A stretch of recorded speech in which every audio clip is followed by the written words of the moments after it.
तो आज हम एक ऐसी किताब के सारांश पर बात करने वाले हैं जिस पे बहुत बहस होती है और जो कई लोगों को थोड़ी परेशान भी करती है।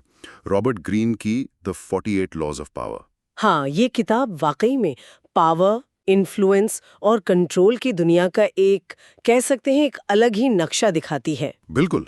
तो आज हमारी कोशिश ये समझने की है कि ये किताब आखिर सिखाती क्या है, और ये सिर्फ मतलब सीईओज या नेताओं के लिए नहीं है। नहीं, बिल्कुल नहीं। ये समरी साफ करती है कि पावर डायनामिक्स हमारी रोजमर्रा की जिंदगी में, हमारे ऑफिस में, हमारे रिश्तों में, यहाँ तक कि दोस्तों के बीच भी कैसे काम करते हैं। हर जगह। तो चलिए इस गहरी और थोड़ी धुंधली दुनिया में उतरते हैं और देखते हैं कि इसके नियम क्या हैं। देखिए, इसमें उतरने से पहले एक बात दिमाग में रखना बहुत जरूरी है। ये किताब पावर को अच्छा या बुरा के चश्मे से नहीं देखती। अच्छा। देखती है, या कह लीजिए खेल की तरह, जिसके अपने कुछ नियम है। इसका मेन पॉइंट ये समझना है कि दुनिया असल में चलती कैसे है, ना कि इसे कैसा होना चाहिए।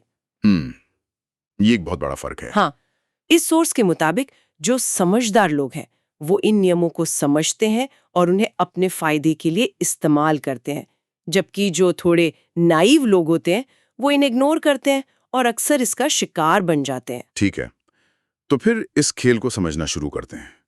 पहली ही बात जो इस समरी में सामने आती है वो हमारी आम सोच के बिल्कुल उल्टी है। कौन सी? ये कहती है कि कम बोलना और अपनी असली नीयत छिपाना ही ताकत की निशानी है।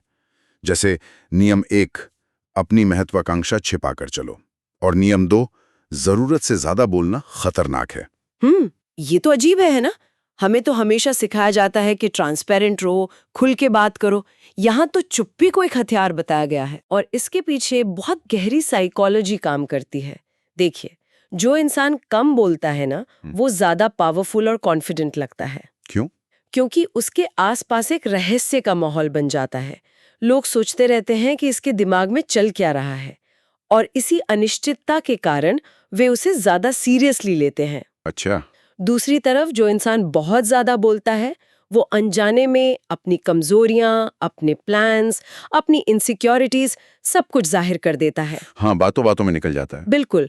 और एक बार आपकी कमजोरी पता चल गई तो दूसरे उसका फायदा उठाने में देर नहीं लगाते। मतलब आप जितना ज्यादा बोलेंगे उतना ही ज्यादा एम्यूनिशन आप दूसरों को दे रहे हैं जो आपके खिलाफ इस्तेमाल हो सकता है। एग्जैक्टली।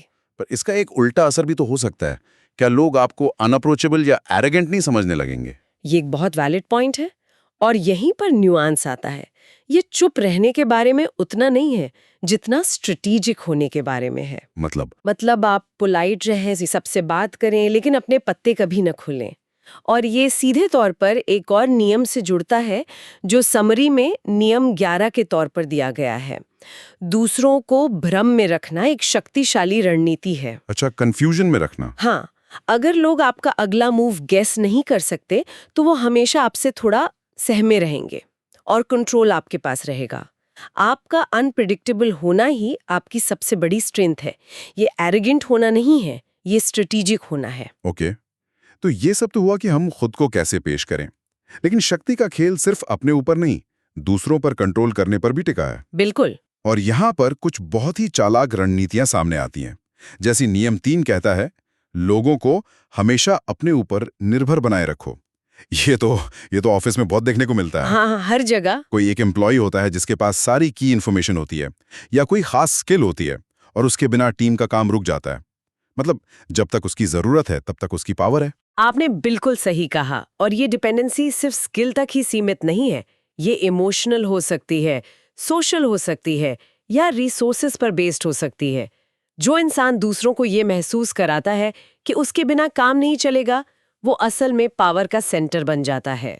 वेट अ मिनट, यहाँ एक और नियम है जो मुझे थोड़ा कॉन्ट्राडिक्टरी लग रहा है। नियम 7 कहता है, दूसरों को ऐसा महसूस कराओ कि जीत उन्हीं की है। एक तरफ आप कह रही हैं कि लोगों को डिपेंडेंट बनाओ, और दूसरी तरफ उन्हें फील कराओ कि क्रेडिट उनका है। ये दोनों चीजें एक साथ कैसे हो सकती हैं? ये एक बेहतरीन सवाल है और यहीं पर पावर का सबसे सटल रूप सामने आता है। इसका मतलब है कि कंट्रोल का सबसे इफेक्टिव तरीका वो है जिसमें सामने वाले को पता ही न चले कि उसे कंट्रोल किया जा रहा है। अच्छा, वो लोग पर्दे के पीछे रहकर गेम को डायरेक्ट करते हैं, लेकिन स्पॉटलाइट दूसरों पर रहने देते हैं। तो इससे उन्हें क्या मिलता है? इससे वो दुश्मन बनाने से बचते हैं और लोग अपनी मर्जी से उनके गोल्स को पूरा करने में मदद करते हैं। डिपेंडेंसी बनाने का मतलब उन्हें लाचार करना नहीं है, बल्कि उन्हें ये यकीन दिलाना है कि आपके साथ मिलके ही वो जीत सकते हैं। समझ गया। ये तो शतरंज के खेल जैसा है, जहां आप अपनी चालें ऐसे चलते हैं कि आपका अपोनेंट वही करे जो आप चाहते हैं और उसे लगता है कि ये उसका अपना फैसला था। बिल्कुल, आपने एकदम सही पकड़ा। ये तो दिमागी खेल है, ताकत का नहीं। ये सारा खेल साइकोलॉजी का है। और ये इस बात पर निर्भर करता है कि आप दूसरों को कितनी अच्छी तरह पढ़ सकती हैं। जैसा कि नियम 13 में कहा गया है, लोगों की कमजोरी, इच्छा और डर को समझो और वहीं से गेम चलाओ। सही बात है। हर इंसान किसी न किसी चीज से मोटिवेट होता है। किसी को रिकॉग्निशन चाहिए, किसी को पैसा, किसी को सुरक्षा का डर है। जो इंसान इन इमोशनल ट्रिगर्स को समझ लेता है, वो आसानी से दूसरों को इन्फ्लुएंस कर सकता है। मतलब ये पूरा खेल साइकोलॉजी का है कि आप दूसरों को क्या महसूस कराते हैं, और इसी से जुड़ा है इमेज का कॉन्सेप्ट, आपकी पहचान। हाँ, आपकी छवि। नियम 6 साफ कहता है, पावर की दुनिया में इमेज ही असली आइडेंटिटी है। इसका मतलब है कि आपकी रेपुटेशन ही आपका सबसे बड़ा कवच है। अगर वो टूट गई तो सब खत्म। एग्जैक्टली। आपकी इमेज आपकी पर्सनल ब्रांडिंग है। इसमें आपका स्टाइल, आपके सोचने का तरीका, आपके काम करने का ढंग, सब कुछ शामिल है। अच्छा। लोग असलियत से ज्यादा परसेप्शंस पर रिएक्ट करते हैं। अगर आपकी इमेज एक डिपेंडेबल और पावरफुल इंसान की है, तो लोग आपके साथ वैसा ही बर्ताव करेंगे, भले ही आप अंदर से उतने कॉन्फिडेंट ना हो। इसीलिए सोर्स कहता है कि पावरफुल लोग अपनी इमेज को बहुत केयरफुली मैनेज करते हैं। इसी से जुड़ा एक और नियम है, कभी भी दूसरों की छाया में मत चलो, अलग दिखो। ये नियम 8 है। भीड़ में गुम हो जाना सेफ लग सकता है, लेकिन पावर उसी की होती है जो अलग दिखता है ना? हाँ, जिसकी एक खास पहचान होती है। जब आप भीड़ से अलग दिखते हैं, तो लोगों की नजर आप पर पड़ती है। बिल्कुल। हाँ, लेकिन यहाँ एक बहुत बारीक संतुलन की जरूरत है, और ये किताब इस बैलेंस पर बहुत जोर देती है। एक तरफ अलग दिखना है, तो दूसरी तरफ नियम 9 चेतावनी देता है, कामयाबी के बाद ज्यादा चमकने की कोशिश मत करो। ये क्यों? क्योंकि बहुत तेजी से मिली सफलता और उसका दिखावा दूसरों में जलन पैदा करता है, और एनवी यानी ईर्ष्या पावर की सबसे बड़ी दुश्मन है। ये चुपचाप आपकी रेपुटेशन को अंदर से खोखला कर देती है। लोग आपकी मदद करने के बजाय आपको गिराने के मौके ढूंढने लगते हैं। और इसी तरह का एक और नियम है जो बहुत ट्रिकी लगता है, नियम 16। एक मास्टर को कभी मात मत दो, मतलब अपने बॉस या सीनियर से ज्यादा चमकने की कोशिश मत करो। ये तो बहुत मुश्किल है। अगर कोई अच्छा काम कर रहा है तो वो तो दिखेगा ही। मान लीजिए कोई युवा एम्बिशियस एम्प्लॉय है जिसके पास एक ब्रिलियंट आइडिया है। इस नियम के हिसाब से उसे क्या करना चाहिए? क्या अपना आइडिया दबा देना चाहिए? नहीं, बिल्कुल नहीं। यहाँ पर भी स्ट्रैटेजी की बात है। इसका मतलब ये नहीं है कि आप अच्छा काम करना बंद कर दें। तो फिर? इसका मतलब है कि आप अपने सीनियर्स को इनसिक्योर फील ना कराएं।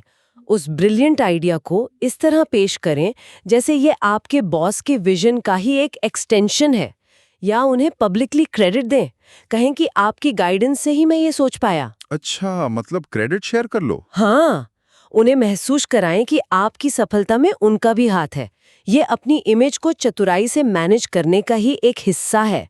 आप अपनी चमक बनाए रखते हैं, लेकिन इस तरह से कि वो दूसरों की आंखों में चुभे नहीं। ओके, अब तक की बातें तो स्ट्रैटेजी और टैक्टिक्स की थी, लेकिन अब एक ऐसे हिस्से पर आते हैं जो सुनने में थोड़ा कोल्ड ब्लडेड लगता है, रिश्ते। हाँ, ये हिस्सा काफी कठोर है। इस समरी में कुछ नियम ऐसे हैं जो रिश्तों को बहुत ही प्रैक्टिकल और कठोर नजरिए से देखते हैं। जैसे नियम 14, रिश्ते बनाओ लेकिन दिल कम लगाओ। ये तो कहने में आसान है, बट प्रैक्टिकली इम्पॉसिबल लगता है।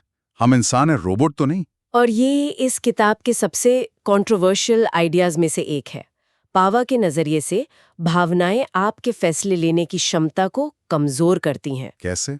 दोस्ती या प्यार में आप किसी की गलतियों को नजरअंदाज कर सकते हैं, या ऐसे फैसले ले सकते हैं जो आपके लॉन्ग टर्म गोल के लिए नुकसानदायक हों। इसलिए ये किताब दिमाग से काम लेने पर जोर देती है, दिल से नहीं। तो क्या इसका मतलब है कि रिश्ते ही ना बनाए? नहीं, मतलब ये नहीं। मतलब ये है कि जब पावर और स्ट्रेटजी की बात हो, तो भावनाओं को समीकरण से बाहर रखें। और नियम 19 तो और भी चौंकाने वाला है, दोस्त और दुश्मन दोनों पर बराबर नजर रखो। इसका मतलब तो ये हुआ कि किसी पर भी ट्रस्ट मत करो।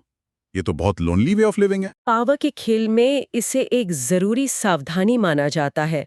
सोस के मुताबिक आपका दुश्मन तो सामने से वार करेगा, इसलिए आप उससे सावधान रहते हैं। सही बात है। लेकिन एक दोस्त आपकी कमजोरियां जानता है, वो आपके करीब होता है, और अगर वो धोखा देता है तो चोट ज्यादा गहरी और अप्रत्याशित होती है। इसलिए ये नियम आंख बंद करके भरोसा करने से मना करता है। ये सतर्क रहने की सलाह देता है, चाहे रिश्ता कोई भी हो। ये सिनिसिज्म नहीं बल्कि रियलिज्म है इस किताब के नजरिए से। और शायद सबसे कठोर नियम है नियम 10। दुश्मनों को पूरी तरह खत्म करो, आधे में छोड़ा तो वो दोबारा उठेंगे। ये सुनने में बहुत क्रूर लगता है। इसका साइकोलॉजिकल बेसिस समझना जरूरी है। यहाँ खत्म करने का मतलब, जैसा कि सोर्स भी साफ करता है, फिजिकल हार्म नहीं है। तो फिर क्या है? इसका मतलब है अपने विरोधी को सोशल, प्रोफेशनल या मेंटल रूप से इतना शक्तिहीन कर दो कि वो भविष्य में आपके लिए कोई खतरा ना बन सके। अच्छा, अधूरी हार इंसान के मन में बदला लेने की आग को जिंदा रखती है। वो सही मौके का इंतजार करेगा और जब आप कमजोर होंगे तब पलटवार करेगा। इसलिए ये नियम कहता है कि जब आप जीतें तो पूरी तरह से जीतें, ताकि भविष्य के लिए कोई खतरा बाकी न रहे। ये दिखाता है कि पावर की खेल में भावनाओं और दया के लिए बहुत कम जगह है। बिल्कुल। तो आज की इस चर्चा को अगर समेटें तो एक बात तो साफ है, ये किताब कहती है कि पावर का खेल हर जगह हर समय चल रहा है, और ये ब्रूट फोर्स का नहीं बल्कि परसेप्शन, साइकोलॉजी और स्ट्रैटेजी का खेल है। हाँ, और मुख्य बातें जो निकल कर आई वो ये है कि कम बोलो और रहस्यमयी बनो, अपनी इमेज को अपनी सबसे बड़ी संपत्ति समझो। सही है। दूसरों को इस तरह खुद पर निर्भर बनाओ कि कंट्रोल तुम्हारे हाथ में रहे, और सबसे जरूरी, भावनाओं को अपने स्ट्रेटेजिक फैसलों पर हावी मत होने दो। ये वाकई एक बहुत ही ठंडे दिमाग का खेल है। ठंडे दिमाग का खेल कहना बिल्कुल सही है। देखिए, ग्रीन बार बार इस बात पर जोर देते हैं कि भावनाएं पावर की दुश्मन है।